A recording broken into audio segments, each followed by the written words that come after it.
Hey, and welcome back to another video. So in this video, we'll be unboxing and doing a full review of the EVGA Z20 Optical Mechanical Gaming Keyboard. Now, this specific one is the Linear Switch variant, which is the slightly better variant as compared to the Clicky Switch variant. Now, I'll explain later on in the video why they call it the Clicky Switch variant and the Linear Switch variant.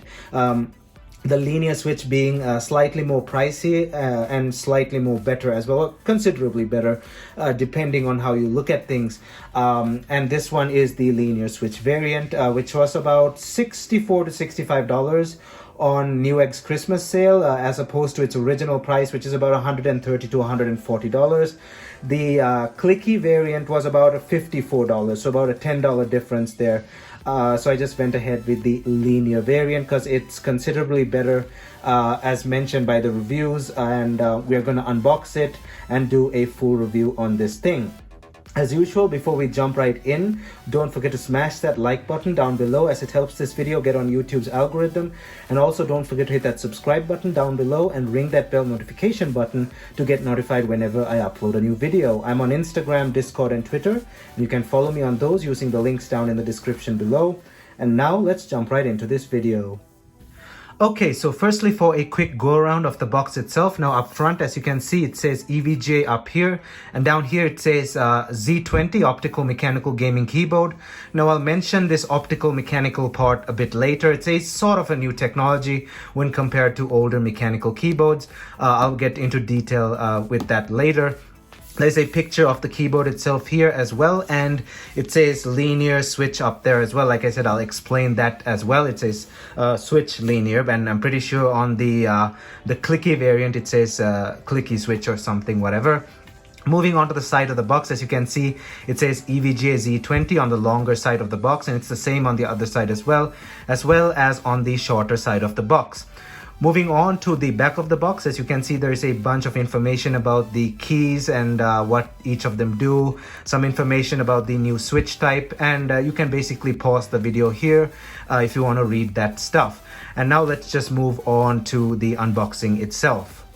Alright, so let's flip this thing over, and I should point out that I'm working with a limited space here and the box is quite large, so it's going to be a bit hard to get everything in frame here, so I'm sorry if something is out of frame. Let's start by cutting the seal there and getting it out. Oh, let's do that. Try that again. All right, we cut the seal. There are two holes, as you can see, for actually gripping the insides and pulling it out like that. So let's do that. It's quite heavy, and the box, sort of a premium unboxing experience, not like super premium, not Razer level premium, but pretty premium. The minimalist box and stuff you must have seen earlier. Let's open up the box here, and the keyboard, as you can see, with a reflective plastic panel on top. Let's get that out, move it to a side, and take the keyboard out itself. Let me find a way to get the, ooh, almost knocked the camera over. Let's find a way to keep the box down like that.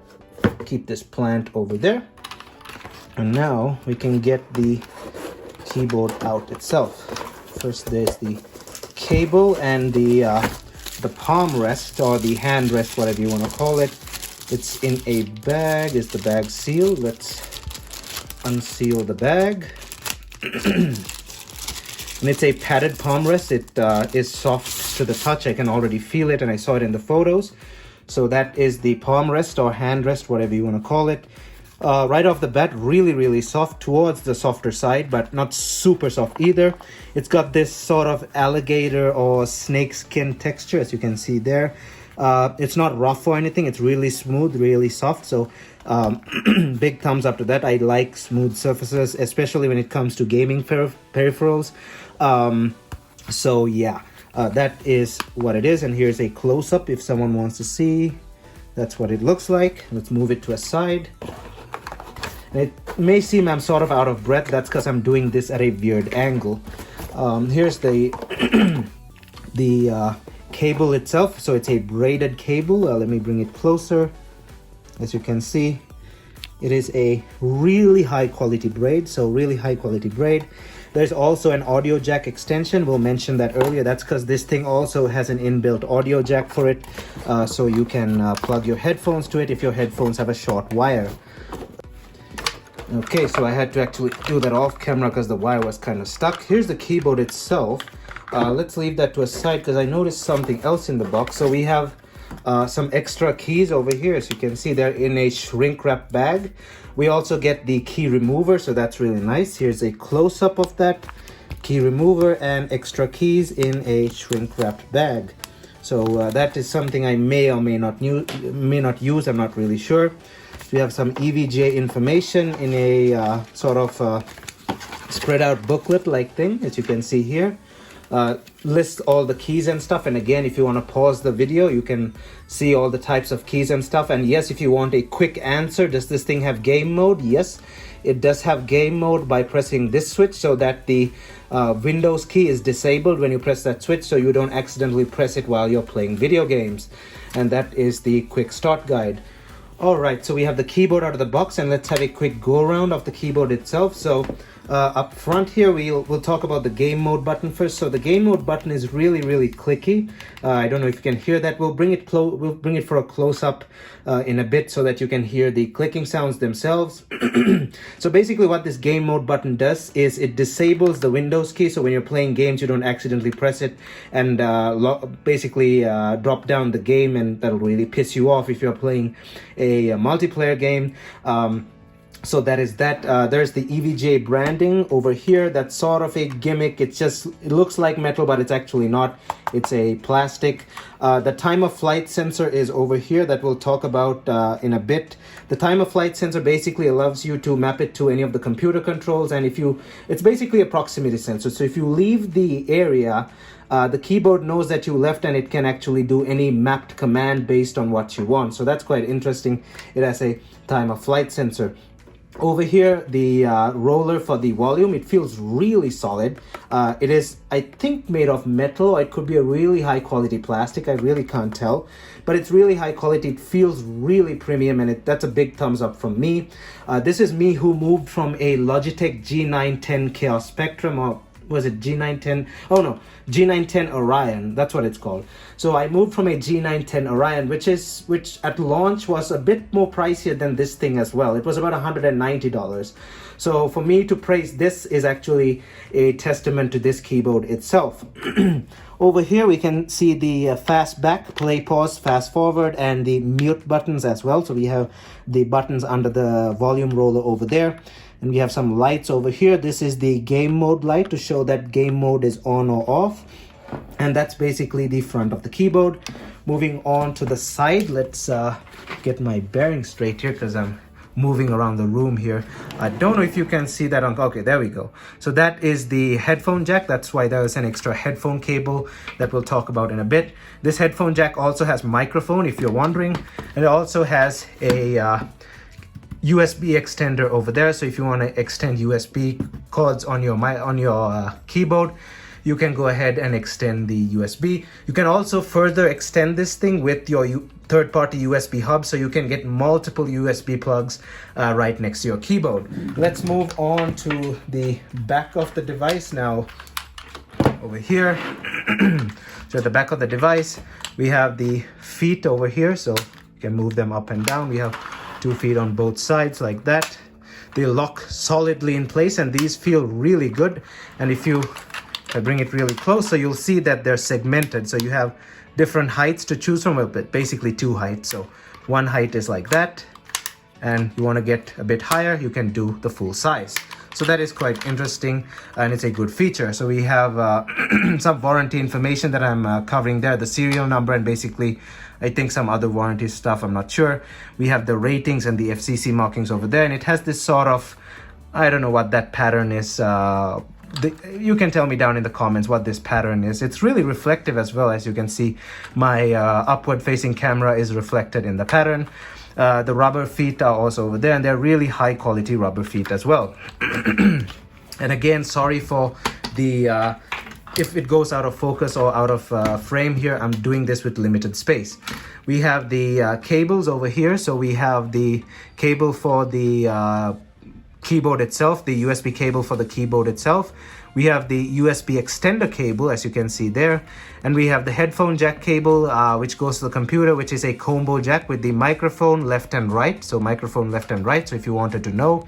And that's just basically what it looks like from the outside. And oh, I almost forgot, braided cable. I don't know if the braids are showing up on camera there. It's pretty dark outside and I put my light on, but that is the braided cable.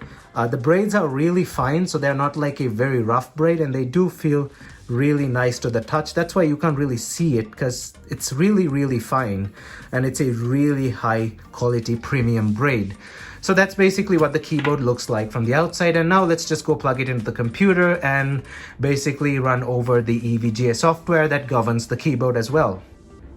Alright, so now we're at the review portion of this video. I've been using this keyboard for about 3.5 days now, since I recorded the last portion of this video. And everything I'm about to say about this keyboard, excluding obviously the technical specs and all the other technical details that are built into this keyboard, everything else that I say about this keyboard is based on 3 days, about 3.5 days of personal use. And this is basically my perspective of the EVGA Z20 keyboard. So let's get to it.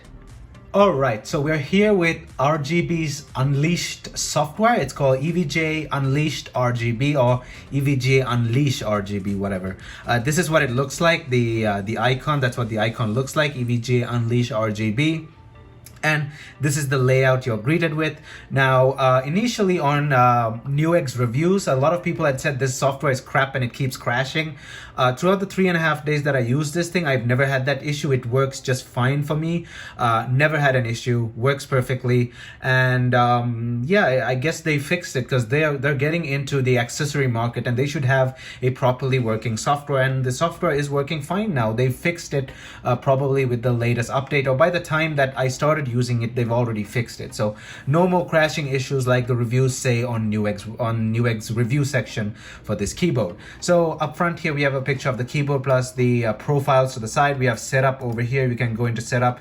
You have reset and English selection, language selection, and stuff with basically startup with OS, start, minimize, stuff like that.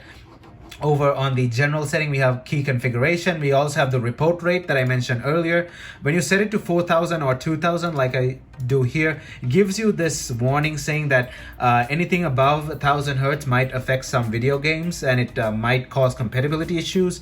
I've played Cyberpunk, Halo, No Man's Sky, what else? CSGO, Battlefield 5. I played a pile of games throughout, and on the campaign modes and on the multiplayer, this has not affected the game in any negative way whatsoever.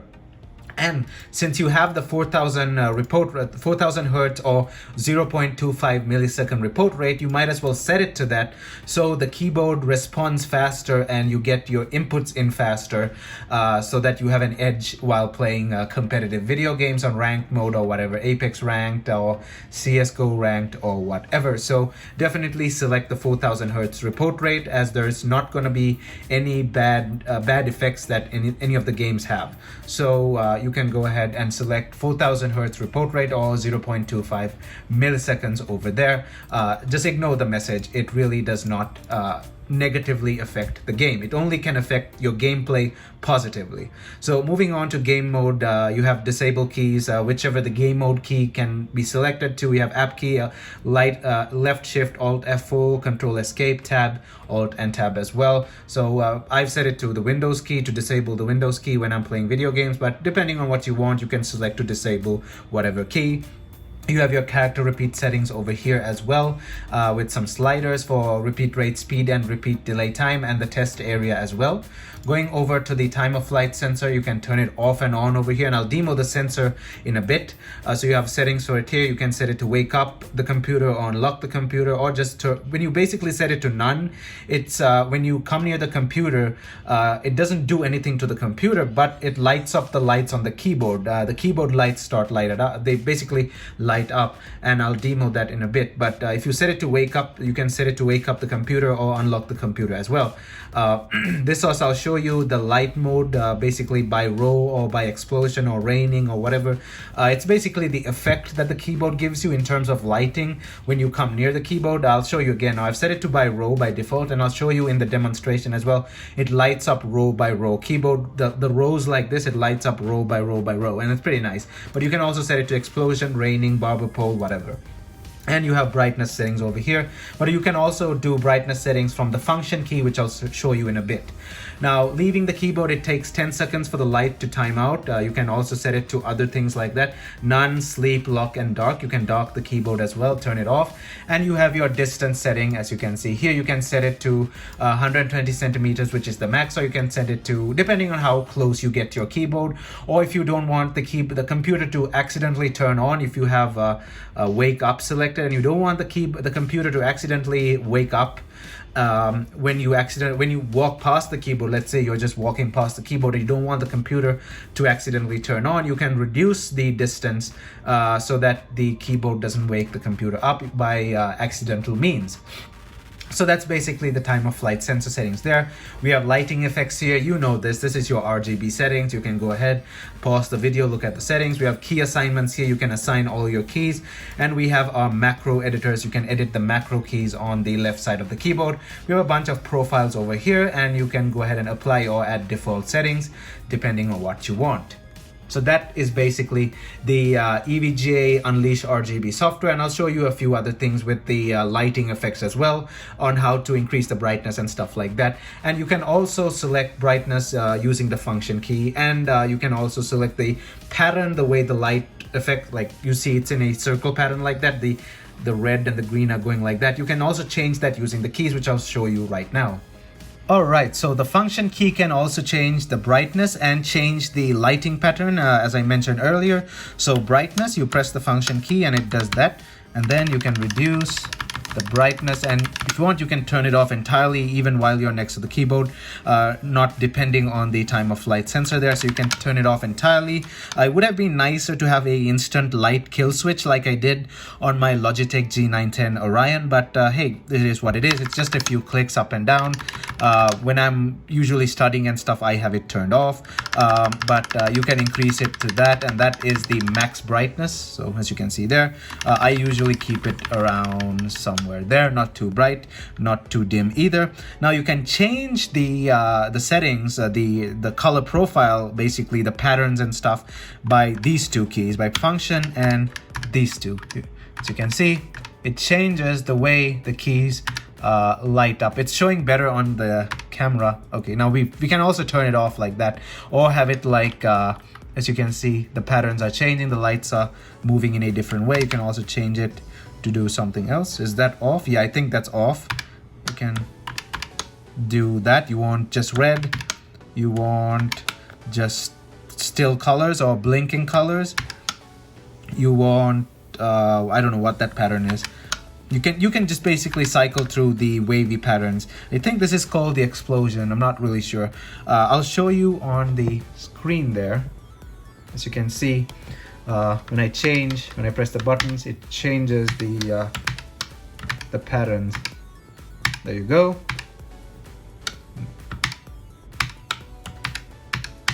So yeah, that's how you change the patterns and the brightness of the keyboard using the function key. So up and down for brightness, left and right for pattern. Alright, so we are at the right top here with the volume roller and the switches for the fast forward, play, pause, fast backwards, and the volume kill key. The keys are not mechanical, obviously. They're just their standard clicky key. As you can see there, they're just they feel like a phone's power button, but as you can hear, they feel pretty decent. They're meant to feel like that. They're meant to be differentiated from the other keys. And the game mode key is also one of those, as you can see there. So that is the game mode key. Now moving back to the volume roller, like I said earlier, it is the most premium feeling volume roller that I've ever used. It feels really premium. It is either a really good plastic or a metal. I'm pretty sure this is metal. Yeah, that's definitely metal. and it feels really solid. I just wish it was a bit more loose, but hey, you don't need too much force to move it. As you can see there, I'm doing it with the pads of my finger, and it moves in 2 intervals. Let me show you. Let me reduce it down and go up here, and as you can see, it moves in 2 intervals. We have 42, 44, 46, 48, 50, 52, 54, 56, 58, 60. So yeah, it moves in 2 intervals, and it does feel really premium, like I said earlier. Alright, now it's time to demo the time of flight proximity sensor. Now, as you can see, it is off, and I'm going to move my hand closer and closer to the sensor, and you'll see this light pattern forming, starting from the bottom and going up until the entire keyboard is lit up. Now, this sensor, like I said, can be changed depending on what you want. You can set it to turn off the lights on your keyboard, as I have done now. You can also set it to basically lock your computer, I think, and then you can also set it to put your computer to sleep and wake it up when you are back at your workspace. And there's a bunch of settings that you can make this sensor do, and I think there'll be ways in the future that you can expand on this as well. This sensor has a lot of potential. So now let's go ahead and demo it. I'll move my hand closer and closer, and you'll see the lights getting brighter and moving up, and there you go. So it usually happens really fast when you go ahead and sit next to your computer, and like I showed you in the settings, you can actually change the draw distance to how far the sensor can sense. Now, as you can see, it's gone off again. Let me do that again. Bring my hand closer, closer, closer, closer. Oh, there you go. So that's basically the time of flight LiDAR sensor in action. Like I said, again, this thing has a variety of applications, and it's really neat to have something like that, so you don't really have to touch the keyboard. But it can be annoying at times if you don't want the computer to light up, but if you accidentally walk right next to it, it might actually turn on. But then again, you can change the draw distance or the length, the measurement length for the time of flight sensor. Let me do that again. As you can see, there you go. So that is the demo for the time of flight proximity sensor. Alright, so now I was mentioning earlier that there's another version of this keyboard with clicky switches, and these the switches on this one are the linear switches. Now, what are the differences? There are actually 3, but the center one is not available for the EVGA Z20, and that's called Tactile. So we have linear, tactile, and clicky. So linear switches are more smooth and they're really quiet, and they're what basically professionals usually prefer. They come in the form of red switches, yellow switches, and black switches. So red switches, yellow switches, and black switches are linear switches. Then a few examples of tactile switches are brown switches and clear switches. And clicky switches are blue switches and green switches. So linear ones are more smooth and consistent, and they don't produce too much noise. But however, this one does produce a lot of noise while typing, and we'll demo the sound a bit better in a bit. I'll bring it up close and I'll type on it and show you the sound. Tactile are like the name says, they're more towards the tactile feedback of things. They give you a better response on your finger. They're moderately noisy, and they're more beginner friendly, and they feel bumpy. Clicky switches are the most loud of the lot, like the name says, clicky. They're bumpy, they're loud, and they're also very beginner friendly, and they give you a lot of tactile feedback. So if you're a beginner, you usually would go for clicky or tactile.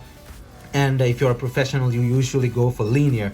This thing has linear because I've used clicky and tactile switches before, and I don't really care about the sound. I actually prefer if it's a bit more quieter. But this keyboard, though they're linear, they're actually quite loud as well. So that's something that you have to consider depending on what environment you are in. If you're in your gaming room, the sound doesn't really matter. But if you're in an office or something, that really does matter because you don't want to be making too much sound. So that's the difference between clicky, linear, and tactile. This keyboard does not come in the tactile variant, but it does come in linear and clicky.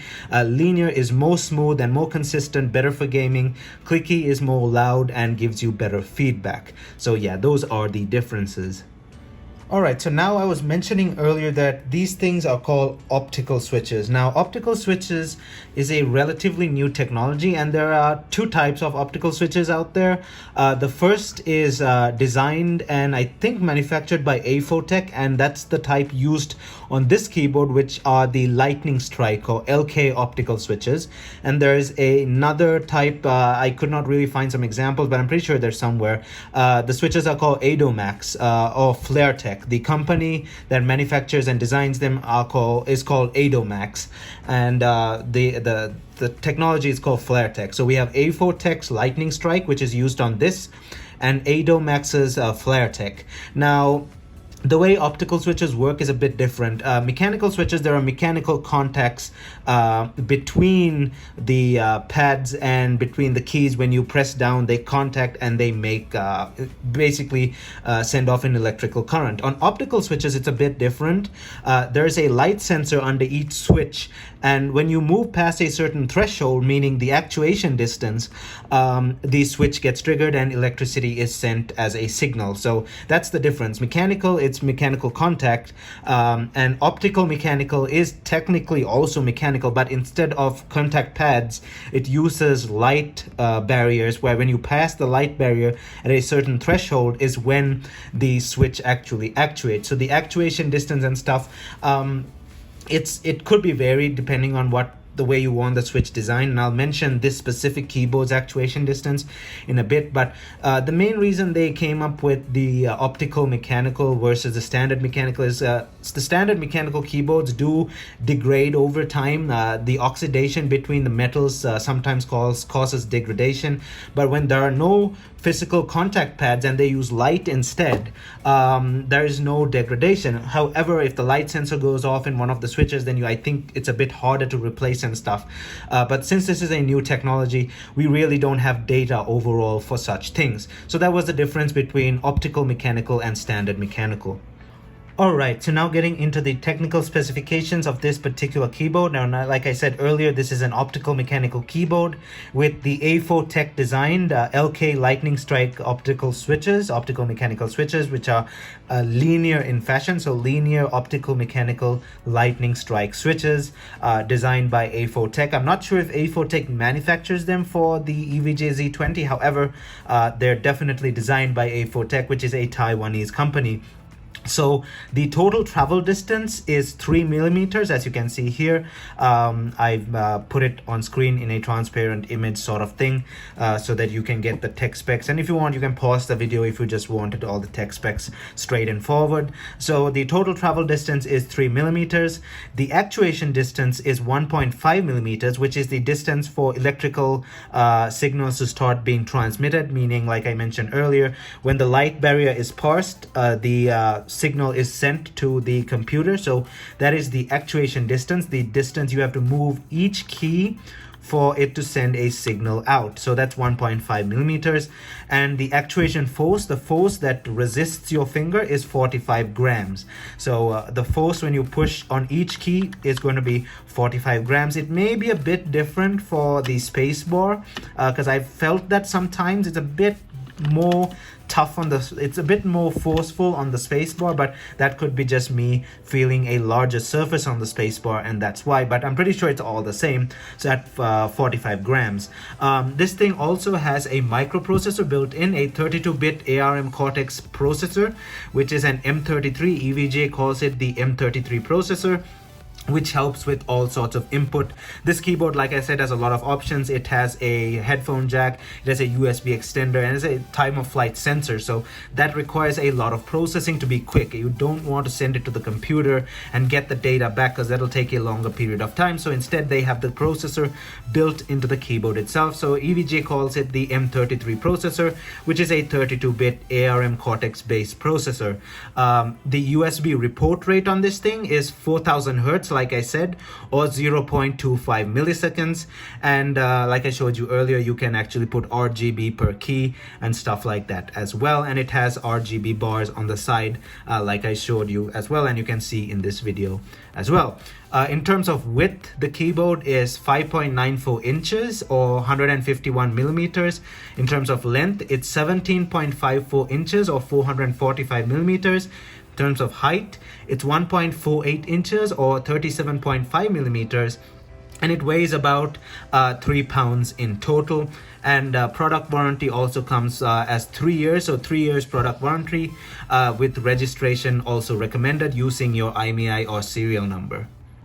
All right, so close-up typing time. Now you can get a feel for what it sounds like while typing. Let me stop talking so you can hear it.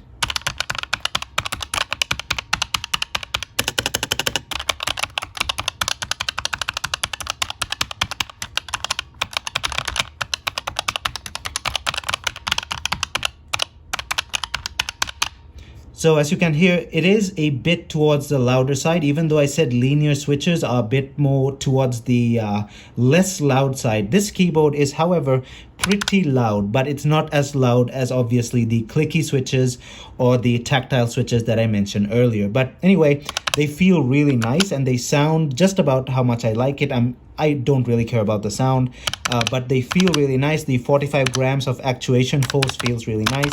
I honestly really like this keyboard, but then again, it's better if you go to a shop and actually use one of them. And if you really care too much about how they feel, you should definitely use one before purchasing it. Probably go to a shop if they have one and test it out, because feel is something that I really can't convey to you over a video. However, I like it. It feels really tactile to my liking, and it just gets the job done for me. But then again, it is up to you whether you like it or not, because feel is something very, very subjective.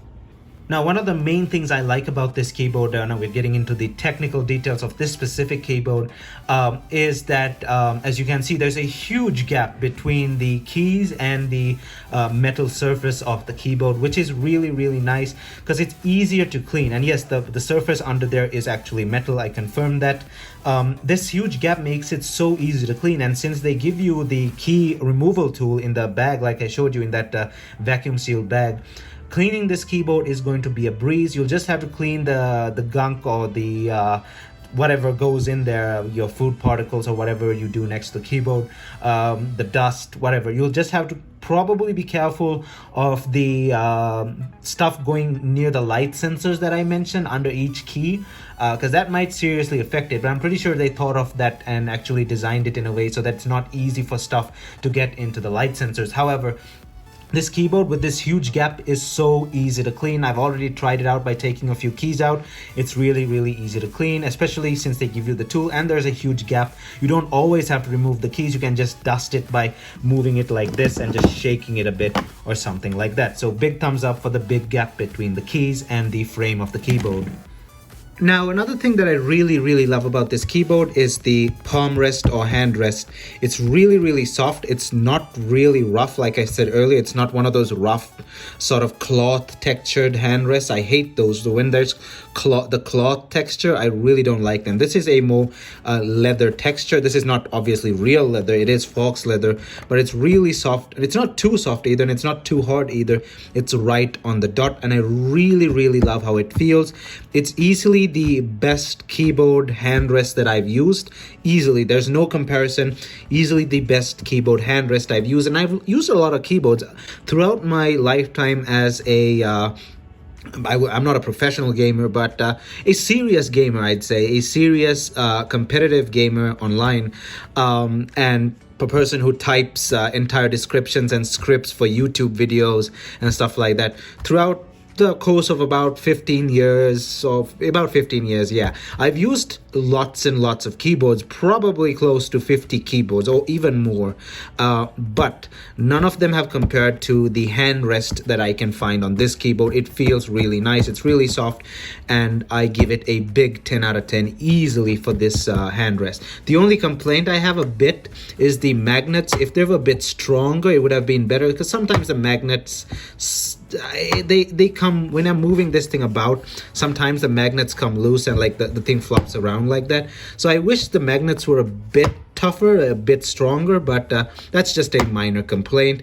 It is a magnetic key rest, and another thing I wish that this thing had was to have physical basically physical connections between the key rest, the hand rest, and the keyboard, basically where it locks on using physical locks such as plastic locks or something, because the magnet, it doesn't, I mean, I don't really like having the magnet thing here. I'd prefer if it's permanently locked on there, but the magnet is obviously more convenient. You don't have to be lifting clips and stuff up, but overall, I really don't have too many complaints there. I can work with the magnet. The really good cushioning and the feel of this totally overwhelms the small issue that I have with the magnets. Alright, now moving on to the keyboard height adjustment. Now you have three heights, basically the flat, the lower height, and the much higher adjustment as well. So this is what it looks like when it's flat, and this is what it looks like with the lower adjustment, and this is what it looks like with the higher adjustment. And yeah, we've come to the end of this unboxing and review video, and I hope this video helped you with your purchasing decision, and I hope you enjoy your keyboard. If you've already purchased it and you just wanted to watch a review video on it, or you are thinking of purchasing it, and I hope this video answered all your questions, and you can go ahead with your purchase, or you can choose a different keyboard if this doesn't suit your needs. Overall, I'd give this keyboard an easy 9 out of 10, maybe a 9.5 out of 10. The only complaint, like I said, I had was the magnetic thing. I wish there were actual mechanical locks on the keyboard, but hey, that's just a minor thing. Everything else about this keyboard is a big thumbs up from me. It feels really good, it types really well, but like I said, again, the feel and stuff, that's up to you. You have to use one and see if you like the feel or not. I really like it. The new technology with the light, optical light technology, that's a really good step forward from older mechanical design, but we'll just see how things go as time goes by. Overall, a 9, I'll give it a 9 out of 10 from me. So EVGA did a really good job with one of their first, I think this is their first ever higher end mechanical keyboard, so big thumbs up from me, 9 out of 10 there. And yeah, if you really enjoyed this video, don't forget to leave a big thumbs up on this video down over there, and hit that subscribe button as well, and ring that bell notification button to get notified whenever I upload a new video. I'm on Instagram, Discord, and Twitter, and you can follow me on those using the links down in the description below. Thumbs up, and I'll see you guys in my next video.